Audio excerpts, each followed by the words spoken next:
Oh, Monday Night Raw. It's been so long since I made the last podcast about it. So you would normally thought that that show got somewhat better, somewhat decent, but no. I just couldn't force myself to watch it. I read everything that happened on Raw or SmackDown, and if SmackDown from time to time was decent enough, so you could actually recommend it to watch at least some moments of it, maybe because of Roman Reigns coming back as a heel, maybe because of a little bit of the theme, but in reality, SmackDown is not a good show at all, but at least they had some good, okay moments. Raw never once had this moment where I could have recommended the show or one fucking segment that actually would make the show decent enough for me. Not once. And that's incredible because last show that I reviewed was, if I remember correctly, the first Underground show, the debut of the Raw Underground on Monday Night Raw. It's been over a fucking month since I last reviewed the show, and I said to myself and to all of you that I'm gonna make a review only if they're gonna fuck it up so hard, if they're gonna do something horribly wrong. Oh well, ladies and gentlemen, they fucking outdone themselves this week. This was fucking terrible. Just so you would understand how terrible the shit was, I dropped my Chelsea Liverpool review. I dropped United Palace, somewhat of a script beginning writing, I was about to sit down, write a script or, some notes about United and Crystal Palace match. My thoughts on this match, my thoughts on Chelsea Liverpool, over the future of the teams, of everything that I could have possibly done. But then I decided to check what the fuck happened on the show. And I was so shocked that I decided to watch the shit. And oh my god, this was fucking horrendous. I cannot find any fucking words, any substance to this show that actually make the show not better, not decent, even bad. Because this show was fucking terrible. It was outrageous. And you know what? It's not gonna be a typical play-by-play review that I tried to do. I'm just gonna name some segments that were fucking horrible, and I'm gonna start with segments that had little to zero substance to it, that barely affect the show, but they were there. And why am I doing this? Well, because there was nothing good in the show.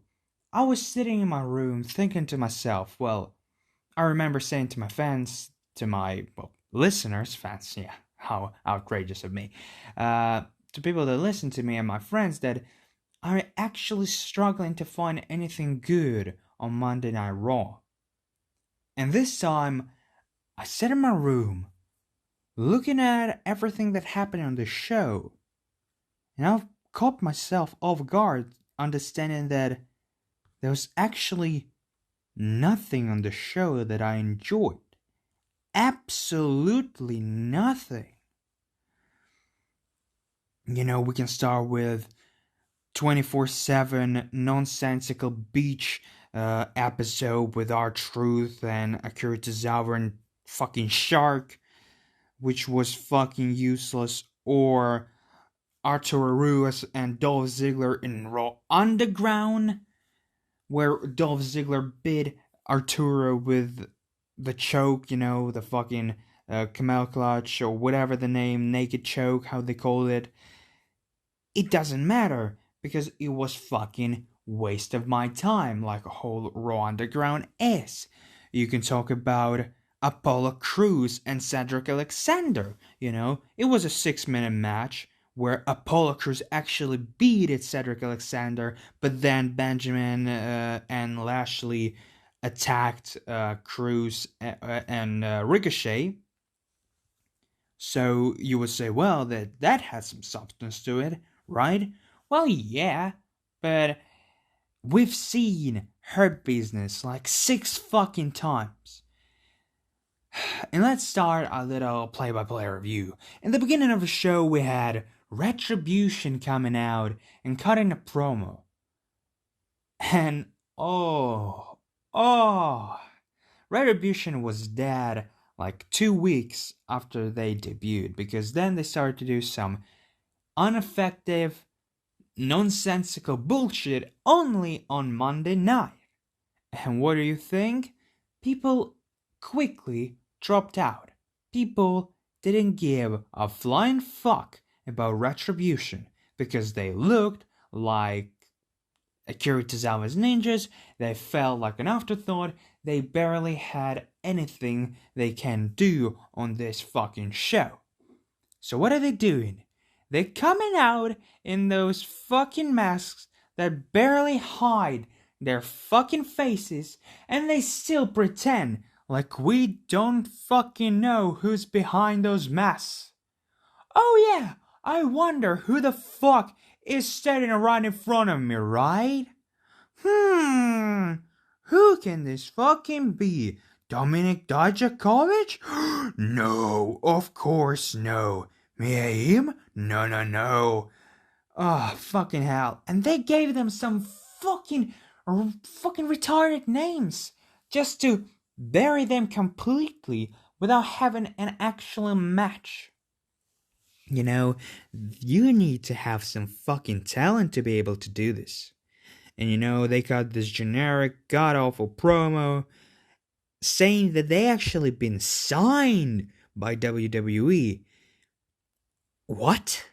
Signed by fucking WWE? The agents of chaos. The people who've been destroying Performance Center, been bothering you every single fucking week. You're signing them. Why? Where's the fucking logic? Oh yeah, it's Monday Night Raw. There is no fucking logic here. There is only emotions, and those emotions coming out from every single fan, and none of them are actually positive. Then we hear that Hurt Business are coming out, trying to beat Retribution, but there is so much more of Retribution guys and girls in a mask coming out and attacking Hurt Business. Then we're going to commercial break, and suddenly we're coming back, and there is nobody in this fucking ring. It was a waste of my time. It was fucking nonsensical. T-Bone, May, or some shit like this are the names that they gave to Retribution. To Dominic Dijakovic, you're giving him T-Bone or whatever name. Are you fucking joking? Like, I think that this segment basically summarized everything for Monday night. It was useless. It constantly put down Retribution, and it tried to build up Hurt Business, but then you put them like 5 more times on screen with Apollo Crews match, with the beatdown of Retribution behind the scenes, with the final segment, that I just can't get fucking enough of them, in your opinion. No, I'm getting tired of them. And the worst thing is, they presented like heels when they attack Apollo Crews, but then all of a sudden they presented as faces when they coming out and attacking Retribution. Oh, it's a character complex, you know. They are evolving. They no longer just heels or faces. They evolving into those anti-heroes. No, this is bullshit. They would be anti-heroes if they would only go as a business decisions. If they would, you know, at 0 to nothing emotions, and they would attack someone like Cedric Alexander Ricochet because they have, you know, somebody paying them to do this, or they have some sort of, you know, morale system that allows them to do this, but not be represented as dickheads. Maybe like Cedric or Apollo take them first, maybe something like this. Then yes, they can be anti-heroes, but not this bullshit. You just want them to be oh my god, they are the faces that save them from retribution. And not like last week when they said to Adam Pearce that you're gonna pay us and then we're gonna save you. No, no, no. Here they just attacking them, then attacking those guys, then again attack them, being attacked by them, and it's never ending circle. I know that Hurt Business are cool, but give me a second to breathe without them. Then you're giving me, oh, for fuck's sake, you're giving me first contendership for Raw Tag Team titles. And I thought to myself, who's gonna fight? Viking Experience, Viking Raiders are out for at least a year, it seems like. And that's about it. You don't have any other fucking team. So who do we have? Seth Rollins and Murphy, who are not a team, even though they are, kinda Messiah group, but they are not a team. You have Dominic Mysterio and Humberto Carrera. Fucking hell. Yeah, Humberto, who helped out Dominic from time to time, and didn't from time to time, even though we knew he was on the show. Remember those times when Raw didn't make any sense, but at the very least, some storylines were not drowned into fucking obscurity? Oh, those days of fucking terrible Monday Night Raw. Nothing actually changed, And what do you know? Andrade and Angel Garza. What? Why the fuck are they together? Why the fuck do you making them number one contenders? They won the match after Murphy and Seth. Seth Rollins just walked away from the match and they beat the guys. Whatever, in case maybe it doesn't fucking matter, because you know what matters actually? Okay, maybe Seth Rollins going away from Murphy during the match actually matters because it's a storyline progression. The only problem is the storyline is fucking dragging itself to obscurity. But, you know what actually matters here? It's the fact that Andrade and Angel Garza are back again as a team, and they're trying to prove everybody wrong that they can do better without Zelina Vega. Is that the story that they're telling? Not really, they just put them together and make them number one contenders. And if they're gonna fucking win the titles, it's gonna be exactly what I said they need to do. The only problem is, I said that they should do this in the early July. Not in near October, when they already been dismissed as a team twice or three times. They already beat each other up every single fucking week. They already proved themselves as singles wrestlers, not a team wrestlers. But no, let's put them together. And now you're gonna tell me that no, they don't need to merge the division. No, they have a great tag team division in NXT, which is the weakest it's ever been, in Raw, which is the weakest it's ever been, and in SmackDown that they barely have two fucking teams. Don't play and laugh. This is pathetic. This show, this decision of putting Angel Garza and Andrade again together versus Street Profits for the fucking 100 millionth time in 6-7 months, right? Since WrestleMania, the week after WrestleMania, the Raw after WrestleMania, we're having the same fucking match week after week after week. Then they're doing this comedy shit with the Viking Raiders, and then again Andrade and Angel Garza week after week after week. I'm sick and tired, and now you're making this match a Clash of Champions? Why? Why have you fucking done then Cesaro and Shinsuke Nakamura losing clean to Street Profits, and then them appearing on SmackDown, and then fucking leading to nothing? I don't understand. I don't fucking understand. This was bad. This was just bad. Then we had a Kevin Owens show with Shane McMahon as the main guy here. He brought Debacada. They had some sort of disagreement between Debacada and Kevin Owens. and they nearly got into a fight. Shane McMahon held him back, said, no, you will face in a different time. Then Aleister Black appeared and knocked out Kevin Owens. Why? I don't fucking understand this. Kevin Owens, poor Kevin Owens. You know, we've been hearing the reports that he's really unhappy with how his character been portrayed on TV, so illogical and so stupid, week after week after week. And I guess same goes to Aleister Black. He's probably unhappy as well. And you hope that those guys just gonna say, fuck you, Vince, rip the contracts apart, and when it's gonna end, they just gonna leave the company, because this is just pathetic. How they're using both of those guys, it's just mind-blowing. They're two biggest stars. Both were incredible in NXT, and now they're in this mid-card, near low-card position on Monday night. Kevin Owens, previous Universal Champions once in fucking eternity, it seems like right now, and Aleister Black, the future Undertaker, as people call him, the future of this mysterious character. Yeah, mysterious Solid Snake. Huh? This is the only thing I'm getting when I see him. Huh? You on the show? Huh? What the fuck are you doing here, dude? How are you selling this contract?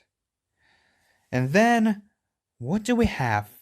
Oh, we have my favorite thing of Monday Night Raw for the last 7 weeks. It's Drew McIntyre versus Keith Lee. So how was it? I'm gonna be honest to you, I didn't really enjoy this match. I thought it was whatever. And, you know, it's a shame because you would expect that Drew and Keith gonna have this great chemistry, but in reality, those 2 matches that they had were okay. And you can say it's because of the finishes. You know, your opinion of this match drags down, but maybe you're right, and we need to see like 15 to 20 minute classics between those guys, but you're not letting me. You're giving me this couple minutes nonsense, and guess how this match fucking ended? I'm gonna help you out. Exactly the same how every single other match between Randy Orton and Keith Lee, or Drew McIntyre versus Keith Lee, ended, with now Randy Orton coming out and attacking Drew. Wow, Keith Lee lost another match via disqualification. I'm trying to calm myself down, and it's really hard to do because you can say that I'm just shouting here and not providing with any substance, or this review is shit because you just scream, you do absolutely nothing, you're inconsistent, you're throwing from one thing to another. Yeah, that's true, but that's because I just watched the show like 30 minutes ago. I tried to write some sort of a script. I couldn't because I was so driven by hate. You know, I hear people like trying to protect Keith Lee, saying that he's been booked perfectly, or at least very good. And you think to yourself after a couple of weeks, maybe they're right. Maybe he has a potential. But what do I see in reality?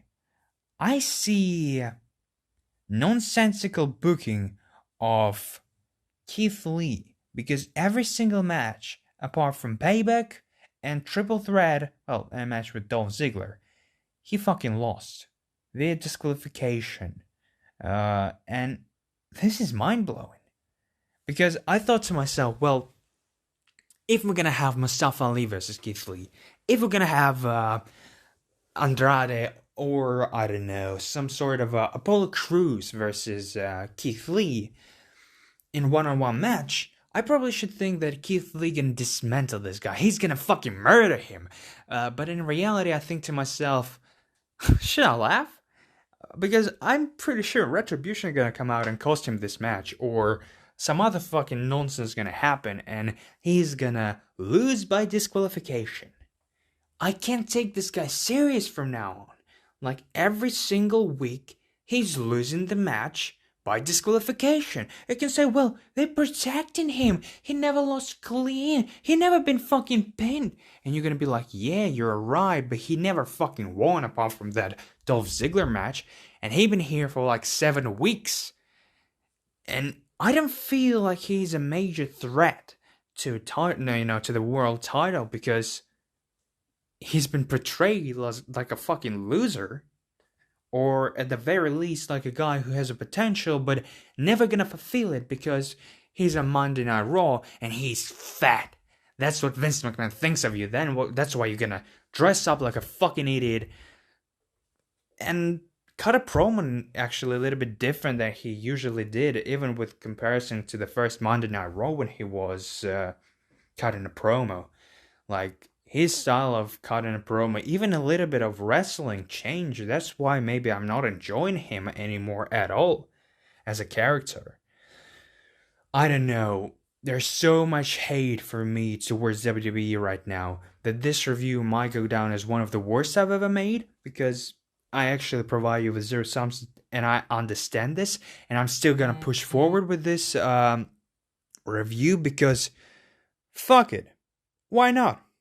I think I'm doing the right thing by just expressing my emotions. Yes, I can make a better review, but fuck it, I just want to scream. It's like the scream of agony, where I try to find anything good in this fucking show, but I can't. This was the worst thing that could have happened, in my opinion. Like, this 3-4 segments with Andrade, with Retribution, and Drew already killed the show. After this, you can't physically force yourself to watch the show. Because you know what happened later on? Peyton Royce and Billie Kay from out of nowhere come out and challenge Asuka for a title match. Peyton Royce got this match, but it ended in no contest because Zelina Vega attacked Asuka from behind. Before this, Zelina Vega had a 3-minute match versus Mickie James, and Zelina Vega won in 3 minutes. Great, incredible, fuck off. Zelina Vega lost all her matches before this match. Why the fuck should I take her serious? Why the fuck she deserve a title shot? Nobody knows. Peyton Royce, reports are saying that Vince already forgot about pushing Bianca Belair and Peyton Royce, so I don't have any fucking hopes. And you know what? I don't want to have any hopes when it comes to Peyton Royce or even Bianca Belair, even though she's incredible. You want to know why? Well, because they're gonna fuck them up. Easily. They fucked up Shayna Baszler. I can physically imagine her as a champion, even though they had incredible story right in front of them with Shayna and Asuka, two most devastating wrestlers in women's NXT history, with the longest reigns, with the longest streaks, being unbeaten. Fuck it, we're just gonna put her in a team with Nia Jax and give her the titles that nobody gives a shit, and we're gonna put you in Lana and Natalya match. We're gonna put Lana through a table 2 weeks in a row. Oh no, it has nothing to do with the mirror situation. Oh no, this is not a payback to Lana for being in a relationship with another wrestler who decided to leave your company because you treated him like shit. No. This is just a character work. This is just what they always plan to do. Yeah, sure, fuck off. Then they had, well, I'm skipping ahead because I already reviewed some other parts. How you understand it already, this is a very nonsensical review of mine. Then they had the storyline that was good for quite some time, and they provide us with great matches between Dominic and Seth and Ray and Seth, great matches, cool story. Now the story should have ended like months ago, maybe at Payback, some shit like this, when it actually would make sense. Now Seth Rollins comes out, says that Ray's daughter pays more attention to Murphy rather than to Dominic or her father. He accuses that none of the kids are actually Ray's kids, and like he has some sort of test to prove it or some shit like this. And you think to yourself, okay, maybe Murphy and Ray's daughter, I don't remember her name, story can be actually somewhat decent, somewhat good. But I don't want to hear this fucking nonsense about, hey, you remember this Eddie Guerrero storyline that was memed for so many years, with Dominic not being Ray's kid, in an actually decent match between Eddie and Ray? Well, guess what? We're gonna do the same shit. Only this time, it's gonna be because Ray is still injured, and we can't have every single week a match between Dominic and Murphy or Seth in some sort of stipulation match because, well, we already did nearly every single fucking stipulation that we possibly could. It's just so bad. I just can't. This storyline was good, but you cannot find the right timing to end this. And if you would, I can see Dominic or Ray in any other picture right now. I can imagine seeing Seth and Murphy feuding against each other and then putting Seth away so he could spend time with Becky. Yes, I can see this happening. But Dominic, United States picture, no. Tag team picture, no. Fucking world title picture, no. Some mid-card feud that actually would suit him. Yeah, that would probably be the right decision, but against who? You didn't establish anyone. You only buried guys. Fucking hell. There is absolutely nothing that they can do with him unless it's gonna be going to NXT and actually having some good feuds, like against the Cruiserweight title. It's not my idea, it's JD's idea, but I fully support it. Go and face against the El Hijo del Fantasma for the Cruiserweight title that Ray established and actually make some good feud with the guy who says that Luchador's been presented as those spot monkeys, who can't do anything apart from this. And he will claim that he is now the best luchador of all time. Bring Dominic in, the son of the greatest luchador of all time. Make him fight for, the respect of the peers, the respect for luchas, and actually have a great feud for the Cruiserweight title that Rey Mysterio established as an interesting and actually title that matters back in WWE days.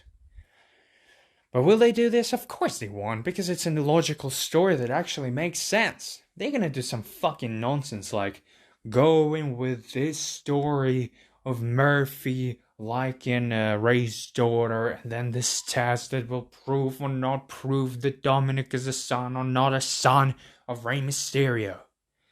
Because this is drama. This is what people want, right guys? Right? Oh, for fuck's sake. Then we had Raw Underground, Dabba-Kato versus Braun Strowman. You would logically think that Dabba-Kato should get, should be put over and beat Braun Strowman, who is fucking doing nothing. He's not in the Universal title. For some reason, he's now on Monday Night Raw. He's been on a segment with the Chaos Show. I'm pretty sure not only Aleister Black came up, but also Braun Strowman did. So is it this quarter invitation or not? Is this just him appearing for no reason on Monday Night and Raw Underground? I don't know, but they had this match between each other where Braun Strowman actually won. Why the fuck? I don't want to see Braun Strowman getting put over against the only fucking guy who could have benefited from Raw Underground. This shit needs to be closed down.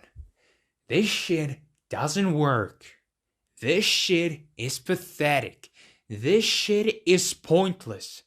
You're gonna establish someone like Dolph Ziggler or Eric from Viking Experience winning by a submission, by some MMA moves in Raw Underground. But then when it comes to fighting on actual Raw, they can't do shit. They're losing to everybody. You could have established Hurt Business more, but now they are face and heels on Raw and they barely doing anything Raw Underground. You could have established Dabba-Kato, but he's losing in Raw Underground to Braun Strowman. So you get absolutely no benefits from Raw Underground, and you still haven't delivered with the title. You still have no idea what you're doing. From week to week, it just appears from out of nowhere. You see someone like Titus O'Neil, someone like Dabba-Kato, someone like Dolph Ziggler winning or losing there for absolutely no reason, just to fill some time in. This shit needs to be closed down. And let's just scrap it over. Let's just forget about everything that happened. And let's have a main event of the evening. The Hurt Business versus Retribution. Well, what do you think? Hurt Business fucking won! Retribution lost their first match. First match as a team. And then there is a brawl. The Hurt Business is in clear, minority. But then here comes Drew McIntyre and the rest of the roster of Raw. They are getting beating. They're beating down. Fucking hell. Retribution. Retribution needs to get the fuck out of here. And then Randy Orton comes out from out of nowhere and does an RKO to end the show. Standing over Drew McIntyre. This is fucking pathetic. The Hurt Business actually won against the hottest, in quotation, thing in professional wrestling in Raw for the last decades over decades, right? Wrong. They beat some fucking clowns in a weird-ass mask with a fucking god-awful names. But you know what? That's fine. Let's put over Hurt Business. Let's put over Drew McIntyre versus Randy Orton match. And let's completely forget about Retribution. Let's just scrap them. Please. To anybody who will say this was okay show or even a good show, you can go and fuck yourself, because I ranted about every single thing that happened on the show. And as you clearly heard, I liked absolutely nothing out of it. I wouldn't recommend you watching the show. I wouldn't recommend you actually listen to this podcast if you would want to hear some, alternative ideas. Because, for example, Retribution you cannot save. You buried it since days one. The Hurt Business or Dominic and Seth Mysterio storyline that you dragging for way too long. I tried to give my ideas before SummerSlam.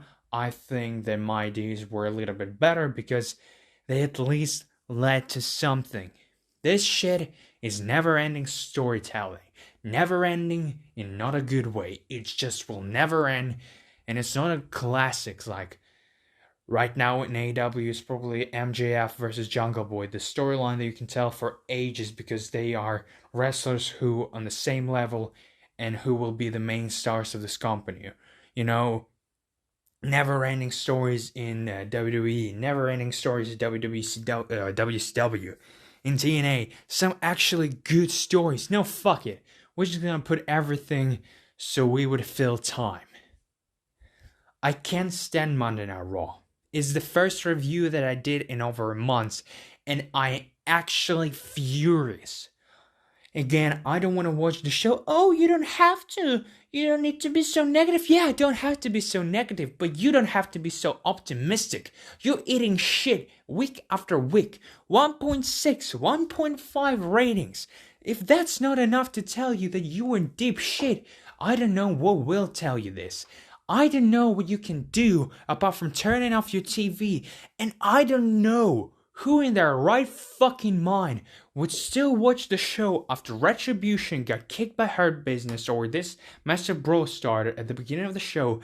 Andrade and Angel Garza won the tag team title opportunity, and Keith Lee got beat up by disqualification one more time. It's 3 segments in a row. It's 1 hour or something of the show. And if somebody gonna decide to watch this shit after 1 hour, I don't know what the fuck is wrong with you. Unless you have to do a review, unless you're some sort of fucking masochist who loves to have, pain, to feel the pain, to actually makes himself sick, I don't know what the fuck is wrong with you. You wanna watch some good shows? Watch AEW, watch NXT, they are better. Watch even fucking SmackDown, which is not a good show, but at least they had something good on the show from time to time, right? Don't watch Raw. Do not do this. It's basically everything I wanted to say. Again, I do not recommend listening to this podcast unless you want to hear a lot of negativity.